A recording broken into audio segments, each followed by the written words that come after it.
So you want to do HMO? On this video, I'm going to give you 5 tips and tricks that you need to know.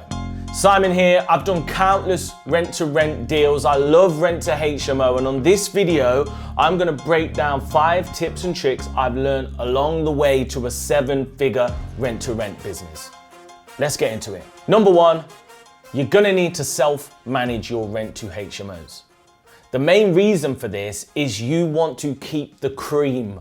And if you outsource the management, it's going to really crop your cash flow down. So to give you an example of what I'm saying, on an average mini-mo in my portfolio, we might do £2,000 revenue. Now, if I got a manager, they would take £200, 10% plus VAT from the top. So I'd be giving them £220 before I got started. Now, if I'm cash flowing, say £600 or £700 on this deal, that then takes me down to £500, maybe £400. And that gets a bit tight because if I have one room empty, I'm then losing money. So top tip, manage your own Rent-to-HMOs. And I know what you might be thinking, I want to be hands off. I don't want to manage it. I don't want to deal with tenants. Well, if that's you, you're in the wrong business. Turn this video off right now. Rent-to-rent is not for you. Now, the key thing you need to know is you got to earn the right to passive income. And rent-to-rent is a rite of passage to that passive income. So personally, my mindset is I'm going to work. I don't mind working. It don't have to be passive right now because I'm focusing on creating the cash flow that I'll reinvest into my own portfolio and I can be passive later. Number 2, target existing HMOs. Why? Because they're already set and ready to go. They should have their license. They should have all their compliance. They should have all their health and safety. And I say should because some HMOs aren't ran correctly. So disclaimer, make sure that you get all the documentation to reinforce that. However, it's a great way to get into Rent-to-HMO because they'll have all those bits and bobs. Hey, they should even have furniture because they're already a HMO. They're probably going to have some shoddy mattresses, you know, them old tired mattresses that we love to see. Not.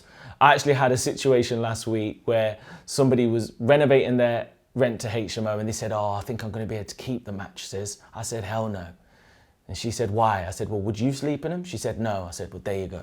But at least you've got a good foundation to start from.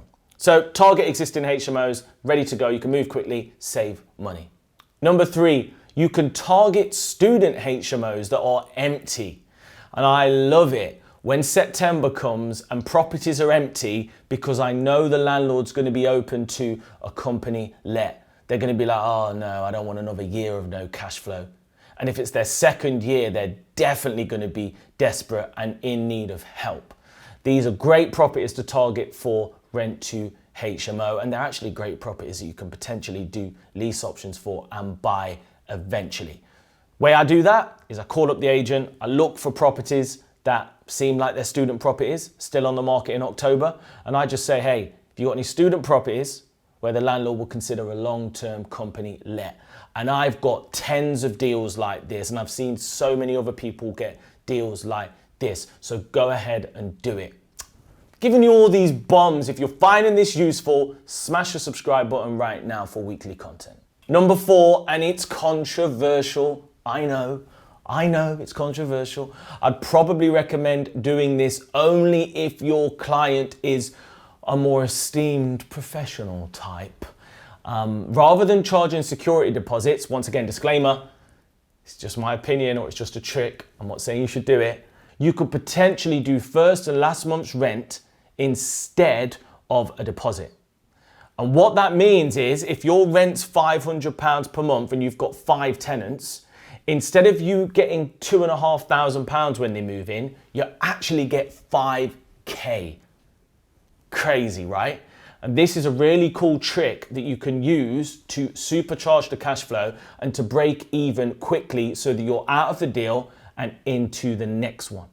All I would say is if you do this, make sure that you've got the right insurances and the tenants have got the right insurances to offset any damage you've got. That's a good hack, trust me. I never forget when I first started and I had 3K and I got halfway through my first rent-to-rent refurb. I was like, damn, I need some more money. So I managed to borrow another 3K from a mate. So I had 6K. And then essentially my money was wiped out.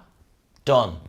But then I secured 4 tenants, 2 grand, got 4 grand. I paid my mate back. I had £1,000. And then I started doing £800 a month and the rest is history. So it's a great hack. Try it. Last but not least, observe the masses and do the opposite. Try and avoid HMO row. You know, if you could see there's tens of HMOs everywhere, then try and go for a slightly different area, because then you're going to stand out from the crowd and it's not going to be as competitive. So I personally like to go for areas where there's not a lot of HMOs because there's less competition, and I personally like to go for areas where normal, traditional investors buying properties would be like, nah, I'm not investing there, it's too expensive. Because if they can't make the returns work, but I can, because I'm not buying the property, then I'm filling a huge niche. And that is a massive, massive hack. I probably shouldn't be telling you that, but hey, here I am. Rent-to-HMO is my bread and butter. I've done tons of these, and the great thing about them is once you get the tenants in, it's recurring income. Might not be 1,000% passive, but if you're getting 5, 10, 15, 20K a month from rent to HMOs, it's such a great foundation for you to build upon. You can smash it. And I remember when I hit 10K a month, it was just a game changer, because every single month I was essentially able to do 1 or 2 more deals. And then it compounded and compounded and compounded. And I think our biggest cash flow in month now is like 22K from the HMOs alone. And I split them between student HMOs and professional HMOs. So I've diversified and deleveraged my risk. So yeah, you could have a HMO, which is students. 7 students move in once a year. They stay in the whole property. They pay you every month. You don't pay council tax.